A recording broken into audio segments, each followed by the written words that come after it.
Glória a Jesus. Irmãos, João 14, abram lá.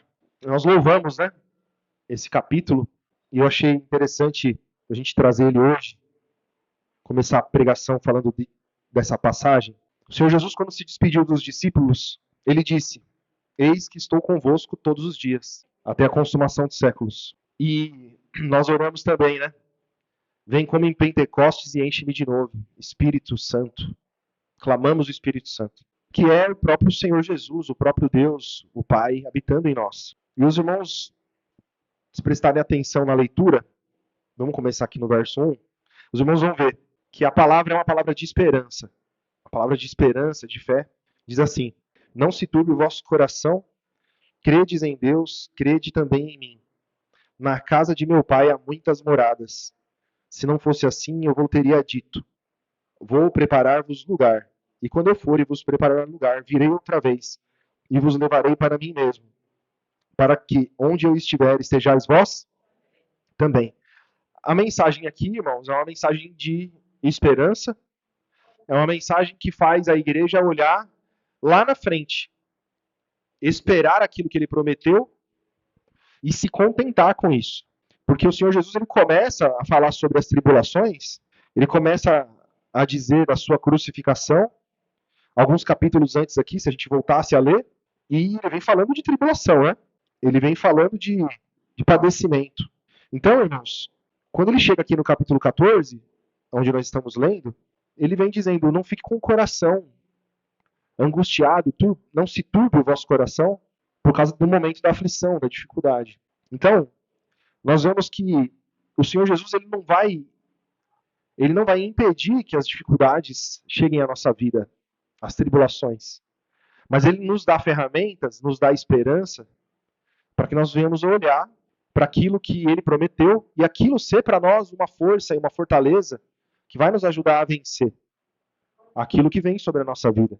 Então, se a gente ir lá no finalzinho do texto agora, irmãos, no verso 27, ele diz: Deixo-vos a paz. A minha paz vos dou. Não vou lá dou como o mundo a dá. Não se turbe o vosso coração e nem... Então, não se turbe. De novo, ele vem falando, não se turbe. Mas ele vem falando do quê? Da paz dele. Então, é muito comum a gente não ter paz, a gente perder a paz. Mas a gente não pode perder a paz com Deus e a paz de Deus. Não pode haver dúvida e não pode haver dentro de nós um desânimo segundo a nossa fé. E claro, na nossa vida as coisas acontecem e deixam a gente perplexo mesmo. A gente vem enfrentando batalhas e lutas, todos nós. Não falo só da igreja, falo da nossa vida, na nossa casa, no nosso trabalho, com nossos filhos. Vem a tribulação, vem uma coisa pesada sobre nossas vidas muitas vezes. E essas coisas vão acontecer mais cedo ou mais tarde com todos. O mundo diz, né? Aproveita, aproveita, como se fosse o último dia da sua vida. Porque essas pessoas não têm esperança. Essas pessoas não olham para a vida eterna. Então elas querem a paz agora, hoje, nesse momento. Então aproveita bastante, porque eles sabem. A coisa um dia vai ficar ruim, e quando a coisa ficar ruim, pelo menos se aproveitou. Tem gente que fala assim, é melhor se arrepender do que eu fiz do que eu não fiz. Né? Então, eles ficam pensando como aproveitar cada momento. E o cristão, ele tem um propósito diferente. O cristão tem um propósito de vida eterna. Então ele não anda que nem um desesperado buscando a paz desse mundo, mas ele busca fazer o que é correto, fazer o que é certo, ele pensa no que é santo, no que é puro, no que é honesto, no que é de boa fama, no que a palavra concorda. E ele procura fazer aquilo que é agradável. E vai padecer muitas coisas também, vai padecer. Qual que é a diferença para o cristão? Ele tem escape, né? 1 de Coríntios 10, vamos lá. O cristão tem o Espírito Santo. O cristão tem esperança. Glórias a Jesus. Vamos ler a partir do verso 10. Capítulo 10, de 1 de Coríntios, verso 10. E não murmureis, como também alguns deles murmuraram e pereceram pelo destruidor. Ora, todas essas coisas lhe sobrevieram como figuras e estão escritas para aviso nosso, para quem já são chegados os fins dos séculos. Aquele, pois, que cuida estar em pé, olhe que não caia, Não veio sobre vós tentação, senão humana, mas fiel é Deus que não vos deixará tentar acima do que podeis. Antes, com a tentação, dará também o escape, para que a possais suportar.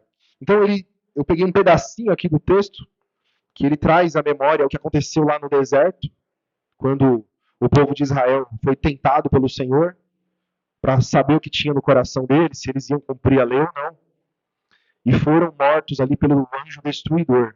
E o motivo qual que foi? Eles murmuravam, eles reclamavam. Então, eles tinham uma promessa também.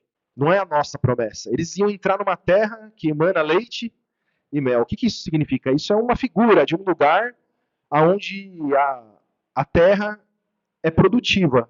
Então, eles esperavam, eles tinham uma esperança de voltar para Israel, encontrar lá uma terra fértil, uma terra que produz, um lugar onde eles não seriam mais escravos, onde eles poderiam viver a vida deles em paz, mas não é a paz do alto, não é a paz de Deus.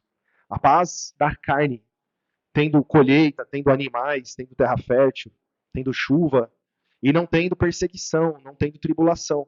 Eles esperavam isso. Quando eles encontraram dificuldade no deserto, pela tentação do Senhor que veio sobre eles, então eles murmuravam. E o Senhor não tinha paciência, né? Ele mesmo disse, olha, meu anjo vai na frente e vocês ficam bem espertinho aí, porque ele não perdoa ninguém, não. Ele não tem misericórdia. Então, o povo morreu no deserto. E o apóstolo Paulo usa essa figura não com ameaça para o cristão. Não é isso. Mas ele disse, olha, vamos usar essa figura, é o texto aqui, ó, verso 11. Ora, todas essas coisas lhe sobrevieram como figuras e estão escritas para aviso nosso, para quem já são chegados os fins? Então, para quem são chegados os fins dos séculos, o que significa isso? Para aqueles que têm uma esperança do fim desse mundo. Fim dos séculos é fim do mundo. Então, o cristão, ele está esperando algo espetacular, espiritual. E ele afirma, então, cuida. Aquele que, pois, que cuida estar em pé, olhe que não caia. Não veio sobre vós tentação, senão humana. Mas fiel é Deus que não vos deixará tentar acima do que podeis. Antes, com a tentação, dará também um escape para que a possais. Por quê? Porque se você olhar, você vai perceber o que está tentando você é na vida material. Porque se você olhar para a graça, nada tira a graça da sua vida. O Senhor Jesus já venceu. Ele não vai anular o que ele fez. Ele não vai desfazer o que ele fez. Ele já pagou pelos pecados, ele já nos comprou, já nos adotou. O sangue dele está sobre a nossa vida, nos justificando. Então é claro que tudo que vem sobre nossa vida de tentação vem e muitas vezes a gente não percebe, está afetando a nossa vida material. E muitas vezes o cristão, ele cai. Por quê? Porque ele valoriza muito a vida material e aí ele começa a duvidar da fé, duvidar da graça, duvidar de Deus. E desanima, e murmura, e começa muitas vezes a querer encontrar um escape, mas não um escape de Deus. O escape que traz um pouquinho de alegria para a carne dele, porque ele está cansado de sofrer. E é muito ruim sofrer. É muito ruim sentir dor. É muito ruim passar necessidade. É muito ruim sentir algum sofrimento, alguma ansiedade, alguma angústia, alguma tribulação. Por isso o Senhor Jesus disse, olha, não se turbe o vosso coração. Por quê? Porque quando eles vissem o Senhor Jesus crucificado, quando eles vissem o Senhor Jesus indo embora, quando eles se vissem a sós, eles tinham que lembrar, eu tenho morada no céu. Se eu não tivesse dito, né? Se não houvesse morada no céu, eu teria avisado para vocês, mas eu, no contrário, estou avisando vocês. Eu estou afirmando, vou preparar lugar, ele já preparou o lugar. Então o lugar já está preparado. Nós já temos uma filiação e já temos uma cidadania espiritual. Já estamos já com a nossa vida e o nosso lugar de morada já preparado. Então, em meio a muitas aflições da vida, e o Senhor Jesus não vai te poupar delas, não vai. O Senhor Jesus vai permitir muitas coisas de acontecerem. Como, por exemplo, em João 11, aconteceu com Lázaro. Então procuraram o Senhor Jesus para avisar que Lázaro estava muito doente. O Senhor Jesus fez o quê? Imediatamente ele saiu correndo e foi lá visitar Lázaro? Não. Teve situação que chegaram para o Senhor Jesus dizendo, olha, tem alguém doente lá em casa. E o Senhor Jesus falou, tá bom, vamos lá ver ele. Não, Senhor, eu tenho autoridade e eu falo para os meus servos, faz isso, eles vão e fazem. O Senhor é a autoridade. Se o Senhor mandar, as coisas vão acontecer lá. O Senhor precisa ir lá. O Senhor Jesus falou, olha que fé, hein? Eu, nem em Israel encontrei fé como a desse homem. Seja como você disse. Então ele foi, chegou lá e tinha libertação na casa dele. Cada pessoa, cada vida vai ser de um jeito. O Senhor Jesus, ele tinha essa obra na vida de Lázaro e tinha que ser desse jeito. Então houve aflição, tristeza, houve um momento de clamor, um momento de desespero, e Lázaro morreu. O Senhor Jesus permitiu isso acontecer. E os irmãos vão ver que Jesus amava Lázaro, mas deixou isso acontecer. Verso 21, irmãos, capítulo 11 de João, verso 21. Disse, pois, Marta a Jesus, Senhor, se tu estivesses aqui, meu irmão não teria morrido, mas também agora sei que tudo quanto pedirdes a Deus, Deus te concederá. E disse Jesus, o teu irmão há de ressuscitar. Então, ao mesmo tempo que ela fala, olha, o que você pedir, o que você falar, Deus vai fazer. Aí ele fala, o seu irmão há de ressuscitar. E disse Maria, eu sei que há de ressuscitar na ressurreição do último. Olha, eu creio na ressurreição. O Senhor pregou, eu creio na sua palavra. Então, ela queria saber se exatamente ele falava disso, né? Disse-lhe Jesus, eu sou a ressurreição e a vida. Quem crê em mim, ainda que esteja morto, viverá. E todo aquele que vive e crê em mim, nunca irá morrer. Crês tu isso? Claro, o Senhor Jesus aproveitou aqui para trazer o mistério do Evangelho. Então é claro que esse momento aqui o Senhor Jesus ele está ensinando sobre a fé que nos dá a vida eterna. Glória a Jesus. Quem crê em Jesus tem a vida eterna. Quem já crê em Jesus nunca morrerá. Aquele ainda que esteja morto e crê em Jesus, ele viverá. Verso 27. Disse-lhe ela, sim, Senhor, creio que tu és o Cristo, o Filho de Deus, que havia de vir ao mundo. E dito isso, partiu e chamou em segredo a Maria, sua irmã, dizendo, o mestre está cá e chama-te. E ela, ouvindo isso, levantou-se logo e foi ter com ele. Pois Jesus ainda não tinha chegado à aldeia, mas estava no lugar onde Marta o encontrara. E vendo, pois, os judeus que estavam com ela em casa e a consolavam, que Maria apressadamente se levantara e saíra, seguiram-na, dizendo, vai ao sepulcro para chorar ali. E tendo, pois, Maria chegado aonde Jesus estava, e vendo, lançou-se aos seus pés, dizendo-lhe, Senhor, se tu estivesses aqui, o meu irmão não teria... Interessante que ele fez questão, né, de descrever que ela estava num lugar com alguns judeus a consolando. E quando ela sai correndo, os judeus pensaram, ela vai lá chorar no túmulo dele. E na verdade ela estava indo encontrar com Jesus. Mostrando que os judeus, quando foram, então tiveram o testemunho do que aconteceu. Eles viram a obra de ressurreição, ele foi ressurreto naquele momento, né? Glória a Jesus. Então, irmãos, verso 33. Jesus, pois, quando a viu chorar, e também chorando os judeus que com ela vinham, moveu-se muito em espírito e perturbou-se, e disse, onde o pusestes? E disseram-lhe, Senhor, vem e vê. E Jesus chorou. Então, se a gente imaginarmos que a palavra nos ensina que ele tem cuidado de nós e que ele se compadece de nós. Então, o nosso Deus, ele se compadece de nós. Se compadecer é padecer conosco. Ele sofre as nossas dores também.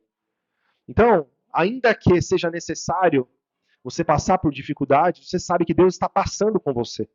Isso mostra o Senhor Jesus chorando aqui a dor deles. Glória a Jesus. Mas não impediu deles passarem por esse momento. Eles passaram. Eles tiveram esse momento de grande angústia. Verso 36. Disseram, pois, os judeus, vede como o amava. E alguns deles disseram, não podia ele, que abriu os olhos ao cego, fazer também com que este não morresse? E Jesus, pois, movendo-se outra vez muito em si mesmo, veio ao sepulcro, e era uma caverna, e tinha uma pedra posta sobre ela. E disse Jesus, tirai a pedra. Marta, a irmã do defunto, disse-lhe, Senhor, já cheira mal, porque é já de 4 dias. E disse-lhe Jesus, não te tenho dito que se creres verás a glória de Deus? E tiraram, pois, a pedra de onde o defunto jazia, e Jesus, levantando os olhos para cima, disse, Pai, graças te dou por me haverdes ouvido. Glória a Jesus. Eu bem sei que sempre me ouves, mas eu disse isso por causa da multidão que está em redor, para que creiam que tu me enviaste. Então, o Senhor Jesus, ele ora, ele agradece para que todo mundo tenha essa experiência, todo mundo veja, testemunhe, glória a Jesus, que ele falava com o Pai e que o Pai o atendia. E tendo dito isso, chamou com grande voz: Lázaro, sai para fora. E o que era defunto saiu, tendo as mãos e os pés ligados com faixas, e o seu rosto envolto num lenço. E disse-lhe Jesus: desligai-o e deixai-o ir.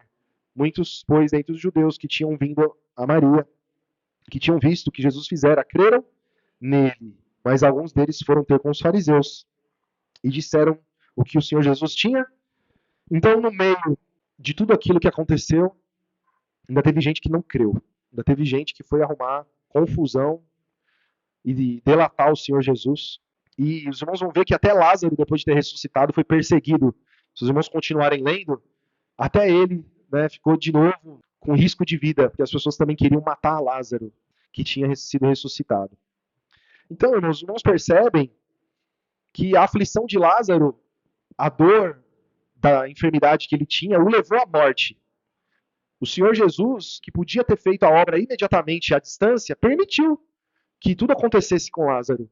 Foi diferente na vida se não me engano, do servo, do centurião, se não me engano, né? Que ele libertou ali na hora, à distância. Então, a nossa vida, irmãos, vai ser do jeito que tem que ser. Você vai passar por dificuldades, por aflições, coisas que você nunca imaginava. Pode acontecer. E não é uma profecia, ninguém está dizendo aqui que vai acontecer amanhã ou depois, mas é um fato. A nossa vida, mais cedo ou mais tarde, virá o dia mau, né? O dia da dificuldade, da calamidade. Você não pode duvidar que Jesus está no barco, que o Senhor Jesus está na sua vida. Você não pode duvidar. Numa outra ocasião, quando o Senhor Jesus entra em Jerusalém, né, montado na jumentinha, as pessoas fizeram ali uma festa, jogaram ramos, e o Senhor Jesus, na sequência, chorou sobre Jerusalém, porque via que muitos não criam nele. Muitos não criam. E ele disse o quê? Se vocês soubessem que eu sou a paz que vocês tanto procuram, se vocês soubessem que a paz está aqui, ó, disponível para vocês, e vocês estão aí, rejeitando essa paz, pois que a cidade de vocês vai ficar desolada. E foi o que aconteceu. O Senhor Jesus não está dizendo que, olha, se vocês tivessem crido em mim, não haveria queda do templo, não é nada disso. O Senhor Jesus está falando do quê, irmãos? Do principal. O Senhor Jesus está falando da vida eterna, da paz do alto. A paz que vocês tanto buscam, que a paz que vos pertence está aqui, e vocês não querem. Por quê? Porque Deus amou o mundo que enviou Jesus, para que todo aquele que nele crê não pereça, mas tenha vida. É uma promessa de vida eterna. Estava disponível e eles não tomaram posse dessa paz. Nós tomamos posse dessa paz. Nós abraçamos essa paz. Mas é a paz do alto, que o mundo não dá.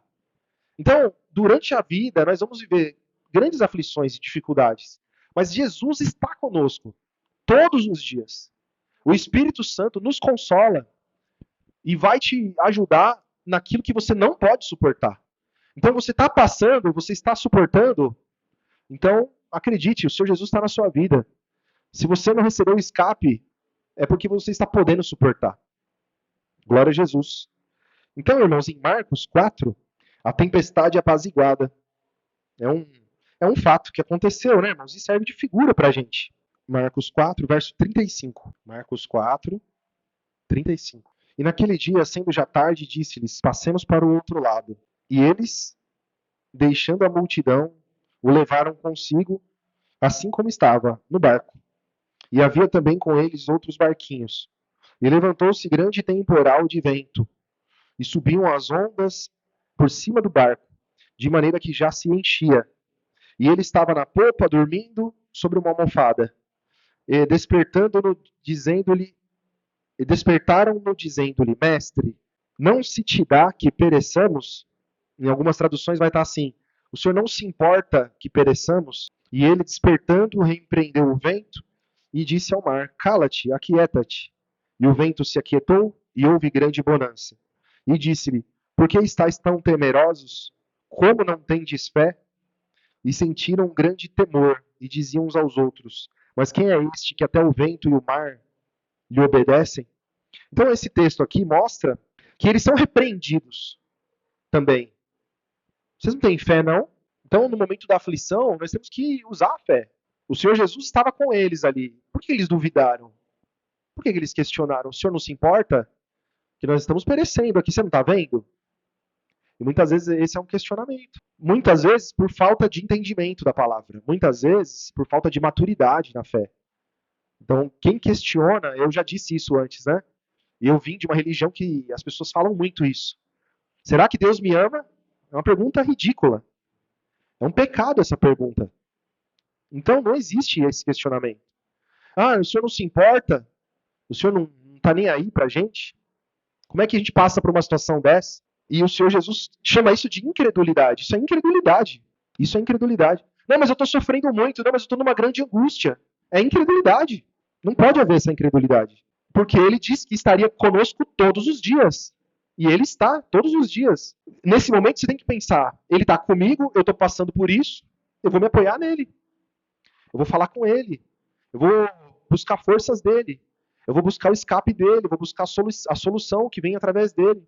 Eu vou pedir paciência. Porque ele está aqui comigo. Ele está. Ele prometeu que estaria. É o mesmo que prometeu que voltaria.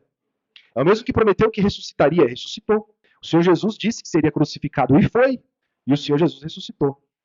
Então, nós queremos um Deus vivo.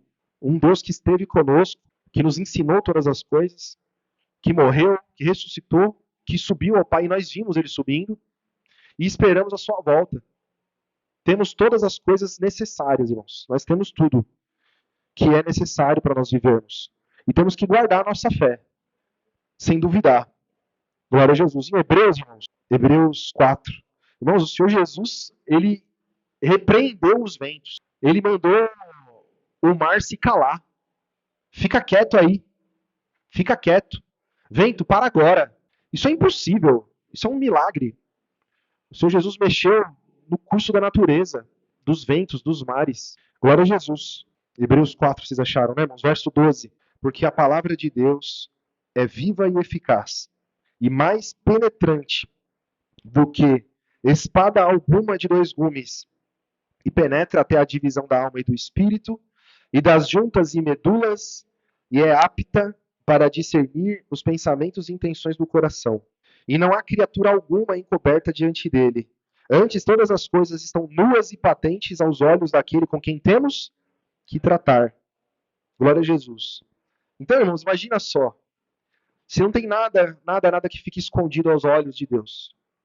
E a palavra dele, ela discerne tudo. Tudo. Nada pode ficar escondido. Glória a Jesus. Verso 14. Visto que temos um grande sumo sacerdote, Jesus, Filho de Deus, que penetrou nos céus, retenhamos firmemente a nossa confissão. Irmãos, quando ele usa essa figura de sacerdote, o que ele está trazendo para nós aqui? Para a igreja. O que ele está trazendo? Porque o sacerdote, na figura da lei, é quem fazia os trabalhos de intercessão. O sacerdote era como se fosse um intermediário que fazia os trabalhos de purificação, de justificação do povo. O povo confiava nesse ministério. E ele está dizendo que Jesus é o nosso sacerdote. E não só, mas ele é o grande sumo sacerdote. Jesus, Filho de Deus, que penetrou nos céus. Retenhamos firmemente a nossa... Que confissão é essa? É a sua fé. É a sua fé. Então você tem que ter fé naquilo que o Senhor Jesus te prometeu. Então, se os homens judeus tinham um sacerdote que ficava lá no templo, intercedendo com sangue de bezerros e de bodes, ele está fazendo referência aqui ao Senhor Jesus, que foi o próprio cordeiro que foi morto e derramou o seu sangue, e não está em templo nenhum feito por mãos de homem, ele está na destra do Pai, lá no céu. Então nós temos esse Senhor Jesus a buscar.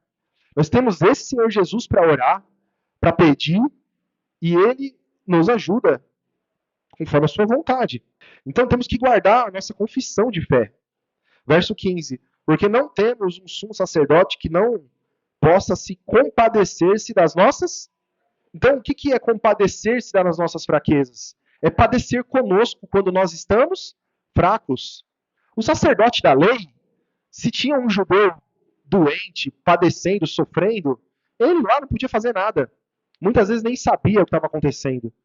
Mas a palavra fala do Senhor Jesus que penetra. A palavra é o próprio Senhor Jesus, que sente as suas dores, sente o que você vive, o que você passa. E já passou, já viveu também aqui entre nós. Ele sabe de tudo.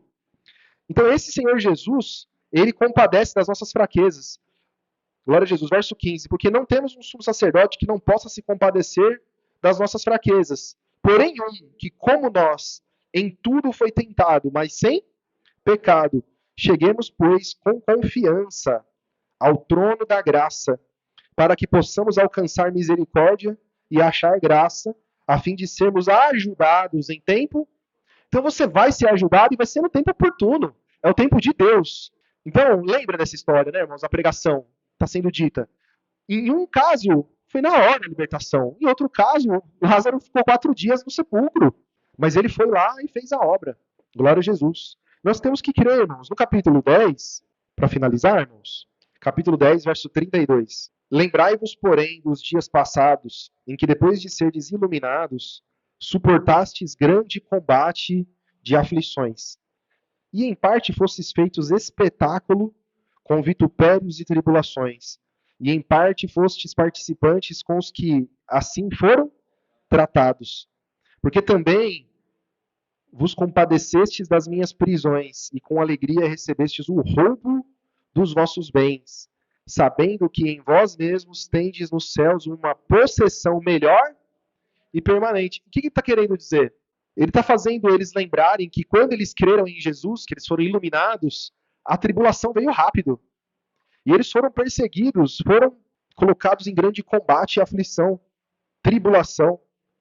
E alguns ativamente, né? Outros viram os irmãos serem mortos, serem perseguidos, e alguns realmente viveram isso, é o que ele está dizendo. E eles também se compadeceram do apóstolo Paulo, do escritor, né? Pode ter sido o apóstolo Paulo ou não, aqui nessa carta, não está claro, mas eles foram também participantes, né? Se compadeceram das prisões dele, e com alegria receberam o roubo dos vossos bens. E lembrou eles que ainda que eles estavam perdendo suas casas e seus bens, pela perseguição que eles tiveram, imagina, você tem a sua casa, mas se você ficar nela, alguém vai entrar lá e vai te matar. O que eles fizeram? Fugiram. Abandonaram tudo, largaram tudo para trás. Mas no coração deles havia o quê? Alegria. Por quê? Porque eles lembravam das moradas celestiais. Então os irmãos percebem que o cristão ele precisa trabalhar com a esperança para vencer a tribulação. Muitas vezes, irmão, a sua tribulação ela vai durar muito tempo. Você tem que se apegar nas coisas de Deus, se apegar nas promessas. Então eles aqui perderam casa, perderam bens, e a palavra diz que eles se alegravam ainda assim, porque eles tinham no céu uma possessão melhor e permanente, ou seja, é uma possessão que não vai ser abalada. Hoje a minha casa está lá, a de vocês também. Alguns moram de aluguel, outros têm casa própria, mas até os que moram em casa própria, se isso aqui virar uma Venezuela amanhã, pode ser que uma família vai morar junto com vocês lá. Eu não sei. Na minha casa também. Pode ser que alguém tome meu espaço lá, me expulse até de onde eu moro. Eu não sei. Eu não posso garantir, ninguém pode garantir que isso não vai acontecer. Eu dei o exemplo da Venezuela aqui, mas pode ser Cuba, pode ser Coreia do Norte também. Pode ser qualquer uma das situações onde as pessoas perderam suas casas e tiveram, de alguma forma, um prejuízo assim, né? Verso 35. Não rejeiteis, pois a vossa confiança, que tem grande e avultado, que palavra difícil, né? Que frase? Não rejeiteis, pois a vossa, não rejeite a sua fé. Confiança é fé. A sua fé tem grande e abastado, grandioso, maravilhoso, galardão, prêmio. A sua fé tem grande prêmio. Então não rejeite aquilo que você recebeu de promessa. Glória a Jesus. Verso 36. Porque necessitais de paciência, para que depois de haver desfeito a vontade de Deus, possais alcançar a promessa. Porque ainda um pouquinho de tempo e o que há de vir virá, e não tardará, mas o justo viverá pela fé. E se alguém se retirar, a minha alma não tem prazer nele. Nós, porém, não somos daqueles que se retiram para a perdição, mas daqueles que creem para a conservação da alma. Então, é um fato, irmãos, uma tribulação, uma vida difícil, de sofrimento, de dificuldade, se não houver entendimento, se não houver fé, não houver confiança, existe a possibilidade da pessoa se perder. Sem entendimento, sem conhecer a Deus, as pessoas amaldiçoam a Deus. Murmuram, reclamam, duvidam de Deus e logo confiam na carne. Confiam no mundo e vão fazer as coisas. Ah, esse negócio de ser crente aqui, como eu já ouvi acontecer aqui, né? Depois que eu entrei nessa igreja, a minha vida foi só para baixo. Então a pessoa pegou e foi embora. Então ela atribuiu as dificuldades que vieram sobre a vida dela por ela crer, por ela participar da nossa fé. Quando na verdade, irmãos, as dificuldades vêm para todos. Não escolhe classe social, idade. O diabo não respeita ninguém. E a nossa vida material, irmãos, é uma vida natural. As coisas acontecem naturalmente. E nós temos que permanecer, irmãos, confiantes até o fim, crendo, lembrando de Jesus e entregando tudo nas mãos do Senhor Jesus. Ele é nosso amigo, ele se compadece. Quando você está sofrendo, quando você está sentindo dor, quando você está sentindo tristeza, ele está sentindo. A palavra diz isso, ele se compadece. Então, nesse momento, ore, busque a Deus. Ele vai te confortar e vai, com certeza, haver um escape para você poder suportar. Em nome de Jesus. Glória a Jesus. Vamos agradecer, então, irmãos, pela palavra.